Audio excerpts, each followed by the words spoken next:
मंत्रिमंडल के मेरे सहयोगी ज्योतिरादित्य सिंधिया जी, चंद्रशेखर जी, ITU की सेक्रेटरी जनरल, विभिन्न देशों के मंत्रीगण, भारत के भिन्न भिन्न राज्यों से आए हुए सब मंत्रीगण, industry leaders, telecom experts, startups की दुनिया के मेरे प्रिय नौजवान, देश दुनिया से आए अन्य महानुभाव, देवी और सज्जनों, इंडिया मोबाइल कांग्रेस में देश और दुनिया के आप सभी साथियों का बहुत बहुत अभिनंदन। मैं इंटरनेशनल टेलीकॉम यूनियन ITU के साथियों का भी विशेष स्वागत करता हूं। आपने WTSA के लिए पहली बार भारत चुना है। मैं आपका आभारी भी हूं और आपकी सराहना भी करता हूं। साथियों, आज भारत टेलीकॉम और उससे जुड़ी टेक्नोलॉजी के मामले में दुनिया के सबसे हैपनिंग देशों में से एक है।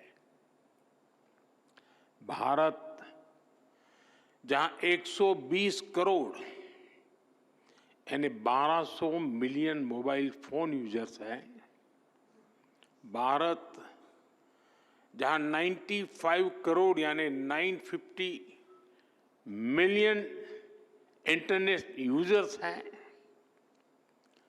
भारत जहां दुनिया का 40% से अधिक का रियल टाइम डिजिटल ट्रांजैक्शन होता है, भारत जिसने डिजिटल कनेक्टिविटी को लास्ट माइल डिलीवरी का इफेक्टिव टूल बनाकर दिखाया है,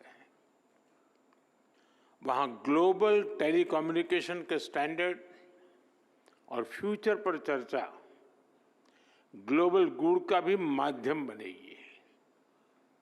मैं आप सभी को बहुत बहुत शुभकामनाएं देता हूं।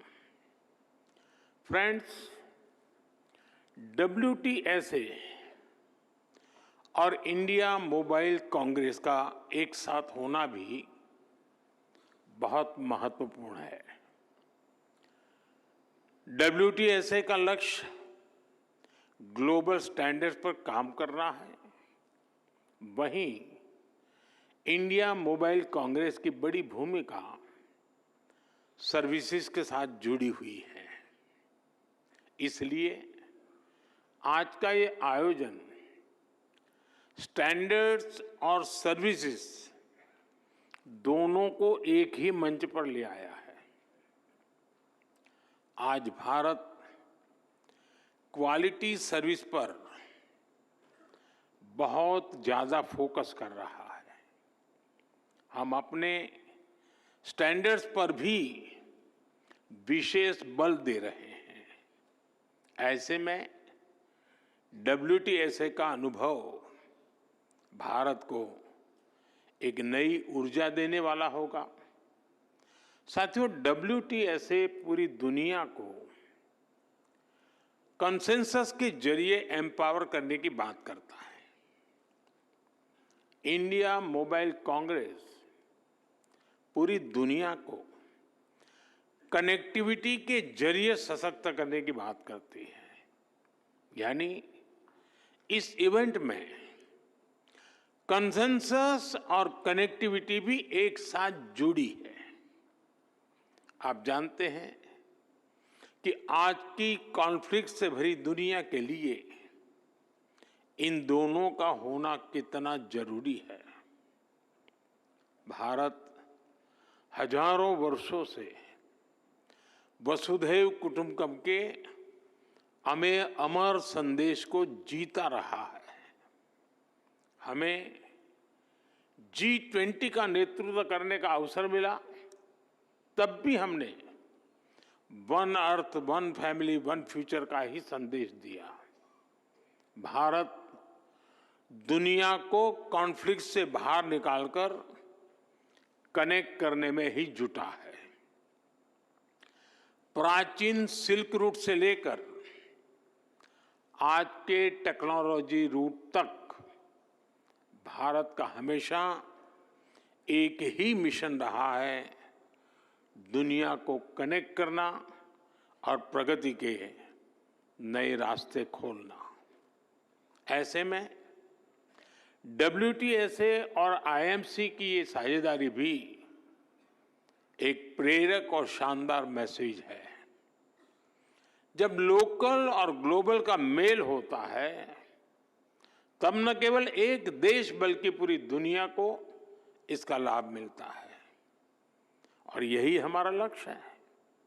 फ्रेंड, 21वीं सदी में भारत की मोबाइल और टेलीकॉम यात्रा पूरे विश्व के लिए स्टडी का विषय है। दुनिया में मोबाइल और टेलीकॉम को एक सुविधा के रूप में देखा गया, लेकिन भारत का मॉडल कुछ अलग रहा है। भारत में हमने टेलीकॉम को सिर्फ कनेक्टिविटी का नहीं, बल्कि इक्विटी और अपॉर्चुनिटी का माध्यम बनाया। ये माध्यम आज गांव और शहर, अमीर और गरीब के बीच की दूरी को मिटाने में मदद कर रहा है। मुझे याद है, जब मैं 10 साल पहले डिजिटल इंडिया का विजन देश के सामने रख रहा था, तो मैंने कहा था कि हम टुकड़ों में नहीं, बल्कि होलिस्टिक अप्रोच के साथ चलना होगा। तब हमने डिजिटल इंडिया के 4 पिलर्स की पहचान की थी। पहला, डिवाइस की कीमत कम होनी चाहिए। दूसरा, डिजिटल कनेक्टिविटी देश के कोने कोने तक पहुंचे। तीसरा, डेटा सबकी पहुंच में होना है। और चौथा, डिजिटल फर्स्ट ही हमारा लक्ष्य होना चाहिए। हमने इन 4 पिलर्स पर एक साथ काम करना शुरू किया और हमें इसके नतीजे भी मिले। फ्रेंड्स, हमारे यहाँ फोन तब तक सस्ते नहीं हो सकते थे जब तक हम भारत में ही उनको मैन्युफैक्चरर न करते। 2014 में भारत में सिर्फ 2 मोबाइल मैन्युफैक्चरिंग यूनिट थी, आज 200 से ज्यादा है।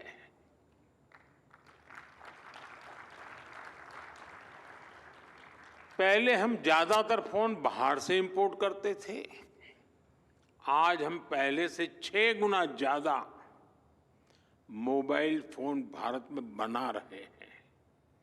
हमारी पहचान एक मोबाइल एक्सपोर्टर देश की है, और हम इतने पर ही नहीं रुके हैं। अब हम चिप से लेकर फिनिश प्रोडक्ट तक दुनिया को एक complete made in India phone देने में जुटे हैं। हम भारत में सेमीकंडक्टर इकोसिस्टम पर भी बहुत बड़ा इन्वेस्टमेंट कर रहे हैं।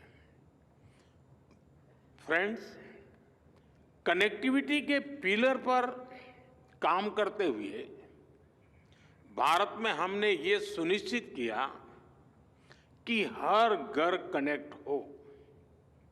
हमने देश के कोने कोने में मोबाइल टावर्स का एक सशक्त नेटवर्क बनाया, जो हमारे ट्राइबल एरियाज हैं, हिली एरियाज हैं, बॉर्डर एरियाज हैं, वहां बहुत कम समय में ही हजारों मोबाइल टावर लगाए गए।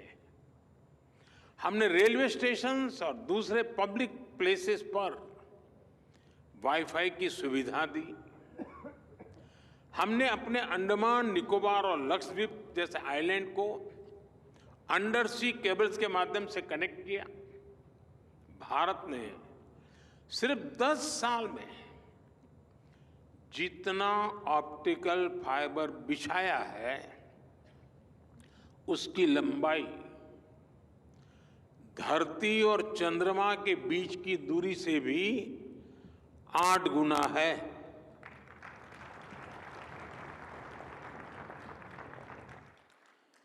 मैं भारत की स्पीड का आपको एक उदाहरण देता हूं। 2 साल पहले मोबाइल कांग्रेस में ही हमने 5G लॉन्च किया था। आज भारत का करीब करीब हर जिला 5G सर्विस से जुड़ चुका है। आज भारत दुनिया का दूसरा बड़ा 5G मार्केट बन चुका है और अब हम 6G टेक्नोलॉजी पर भी तेजी से काम कर रहे हैं। साथियों, भारत ने टेलीकॉम सेक्टर में जो रिफॉर्म्स किए, जो इनोवेशन किए, वो अकल्पनीय है, अभूतपूर्व है। इससे डेटा की कीमत बहुत कम हुई। आज भारत में इंटरनेट डेटा की कीमत लगभग 12 सेंट प्रति जीबी है, जबकि दुनिया के कितने ही देशों में 1 जीबी डेटा इससे 10 गुना से 20 गुना ज्यादा महंगा है। हम भारतीय आज हर महीने औसतन करीब 30 जीबी डेटा कंज्यूम करते हैं। साथियों, इन सारे प्रयासों को हमारे चौथे पिलर यानी डिजिटल फर्स्ट की भावना से नई स्केल पर पहुंचाया है। भारत ने डिजिटल टेक्नोलॉजी को डेमोक्रेटाइज किया। भारत ने डिजिटल प्लेटफॉर्म बनाए और इस प्लेटफॉर्म पर हुए इनोवेशन ने लाखों नए अवसर पैदा किए। जनधन, आधार और मोबाइल की जेम ट्रिनिटी कितने ही नए इनोवेशन का आधार बनी है। यूनिफाइड पेमेंट्स इंटरफेस यूपीआई ने कितनी ही नई कंपनियों को नए मौके दिए हैं। अब आजकल ओएनडीसी की भी ऐसी ही चर्चा हो रही है। ओएनडीसी से भी डिजिटल कॉमर्स में नई क्रांति आने वाली है। हमने कोरोना के दौरान भी देखा है कि कैसे हमारे डिजिटल प्लेटफॉर्म्स ने हर काम आसान किया है। जरूरतमंदों तक पैसा भेजना हो, कोरोना से निपटने में जुटे कर्मचारियों तक रियल टाइम गाइडलाइंस भेजनी हो, वैक्सीनेशन का प्रोसेस स्ट्रीमलाइन करना हो, वैक्सीन का डिजिटल सर्टिफिकेट देना हो, भारत में सब कुछ बहुत स्मूथली हुआ। आज भारत के पास एक ऐसा डिजिटल बुके है जो दुनिया में वेलफेयर स्कीम्स को एक नई ऊंचाई दे सकता है। इसलिए G20 प्रेसिडेंसी के दौरान भी भारत ने डिजिटल पब्लिक इंफ्रास्ट्रक्चर पर बल दिया और आज मैं फिर दोहराऊंगा, भारत को डीपीआई से संबंधित अपना अनुभव और जानकारी सभी देशों के साथ शेयर करने में खुशी होगी। साथियों, यहां WTSA में नेटवर्क ऑफ वीमेन इनिशिएटिव पर भी चर्चा होनी है। ये बहुत ही इंपॉर्टेंट विषय है। भारत विमेन लेड डेवलपमेंट को लेकर बहुत ही गंभीरता से काम कर रहा है। G20 प्रेसिडेंसी के दौरान भी हमने अपने इस कमिटमेंट को आगे बढ़ाया। टेक्नोलॉजी सेक्टर को इंक्लूसिव बनाना, टेक्नोलॉजी प्लेटफॉर्म से महिलाओं को एम्पावर करना, भारत इस लक्ष्य को लेकर चल रहा है। आपने देखा है कि हमारे स्पेस मिशंस में हमारी वीमेन साइंटिस्ट का कितना बड़ा रोल है। हमारे स्टार्टअप में विमेन को फाउंडर की संख्या लगातार बढ़ रही है। आज भारत की स्टेम एजुकेशन में 40% से अधिक हिस्सेदारी हमारी बेटियों की है। भारत आज टेक्नोलॉजी लीडरशिप में महिलाओं के लिए ज्यादा से ज्यादा अवसर बना रही है। आपने सरकार के नमो ड्रोन दीदी कार्यक्रम के बारे में जरूर सुना होगा। ये खेती में ड्रोन क्रांति को बढ़ावा देने वाला कार्यक्रम है। इस अभियान को भारत के गांवों की महिलाएं लीड कर रही हैं। डिजिटल बैंकिंग, डिजिटल पेमेंट्स को घर घर पहुंचाने के लिए भी हमने बैंक सखी प्रोग्राम चलाया। यानी महिलाओं ने डिजिटल अवेयरनेस प्रोग्राम को भी लीड किया। हमारे प्राइमरी हेल्थ केयर, मैटरनिटी और चाइल्ड केयर में भी आशा और आंगनवाड़ी वर्कर्स का बहुत बड़ा रोल है।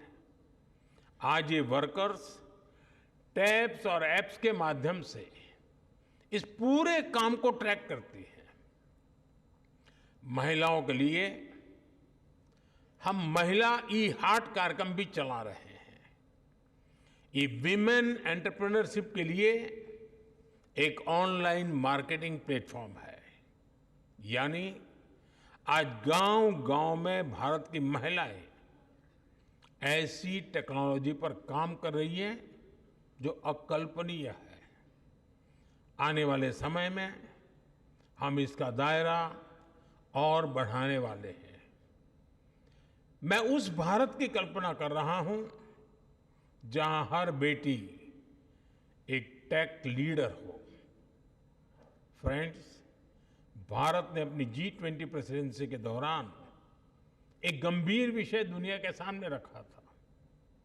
इस विषय को मैं WTSA जैसे ग्लोबल प्लेटफॉर्म के सामने भी रखना चाहता हूं।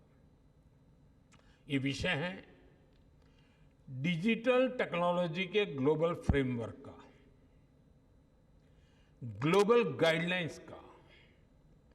अब समय आ गया है कि ग्लोबल इंस्टीट्यूशंस को ग्लोबल गवर्नेंस के लिए इसके महत्व को स्वीकारना होगा। टेक्नोलॉजी के लिए वैश्विक स्तर पर डूज एंड डोंट्स बनाने होंगे। आज जितने भी डिजिटल टूल्स और एप्लीकेशंस हैं वो बंधनों से परे हैं, किसी भी देश की बाउंड्री से परे हैं। इसलिए कोई भी देश अकेले साइबर थ्रेट से अपने नागरिकों की रक्षा नहीं कर सकता। इसके लिए हमें मिलकर काम करना होगा। ग्लोबल संस्थाओं को आगे बढ़कर जिम्मेदारी उठानी होगी। हम जानते हैं, हमारा अनुभव, जैसे हमने एविएशन सेक्टर के लिए एक ग्लोबल रूल्स एंड रेगुलेशन का फ्रेमवर्क बनाया है। वैसे ही फ्रेमवर्क की जरूरत डिजिटल वर्ल्ड को भी है और इसके लिए WTSA को और अधिक सक्रियता से काम करना होगा। मैं WTSA से जुड़े हर सदस्य को से कहूंगा कि वो इस दिशा में सोचें कि कैसे टेलीकम्युनिकेशन को सभी के लिए सेफ बनाया जाए। इस इंटरकनेक्टेड दुनिया में सिक्योरिटी किसी भी तरह से आफ्टर थॉट नहीं हो सकती। भारत के डेटा प्रोटेक्शन एक्ट और नेशनल साइबर सिक्योरिटी स्ट्रेटेजी एक सेफ डिजिटल इकोसिस्टम बनाने के प्रति हमारे कमिटमेंट को दिखाते हैं। मैं इस असेंबली के सदस्यों से कहूंगा, आप ऐसे स्टैंडर्ड्स बनाएं जो इंक्लूसिव हो, सिक्योर हो और भविष्य के हर चैलेंज के लिए एडेप्टेबल हो। आप एथिकल AI और डेटा प्राइवेसी के ऐसे ग्लोबल स्टैंडर्ड्स बनाएं जो अलग अलग देशों की डाइवर्सिटी का भी सम्मान करें। साथियों, ये बहुत जरूरी है कि आज के इस टेक्नोलॉजिकल रिवॉल्यूशन में हम टेक्नोलॉजी को ह्यूमन सेंट्रिक डायमेंशन देने का निरंतर प्रयास करें। हम पर ये जिम्मेदारी है कि ये रिवॉल्यूशन रिस्पॉन्सिबल और सस्टेनेबल हो। आज हम जो भी स्टैंडर्ड सेट करेंगे उससे हमारे भविष्य की दिशा तय होगी। इसलिए सिक्योरिटी, डिग्निटी और इक्विटी के प्रिंसिपल्स हमारी चर्चा के केंद्र में होने चाहिए। हमारा मकसद होना चाहिए कि कोई देश, कोई रीजन और कोई कम्युनिटी इस डिजिटल युग में पीछे न रह जाए। हमें सुनिश्चित करना होगा हमारा भविष्य टेक्निकली स्ट्रांग भी हो और एथिकली साउंड भी हो। हमारे भविष्य में इनोवेशन भी हो, इंक्लूजन भी हो। साथियों, WTSA की सफलता के लिए मेरी शुभकामनाएं आपके साथ है, मेरा सपोर्ट आपके साथ है। आप सबको मेरी बहुत बहुत शुभकामनाएं। बहुत बहुत धन्यवाद।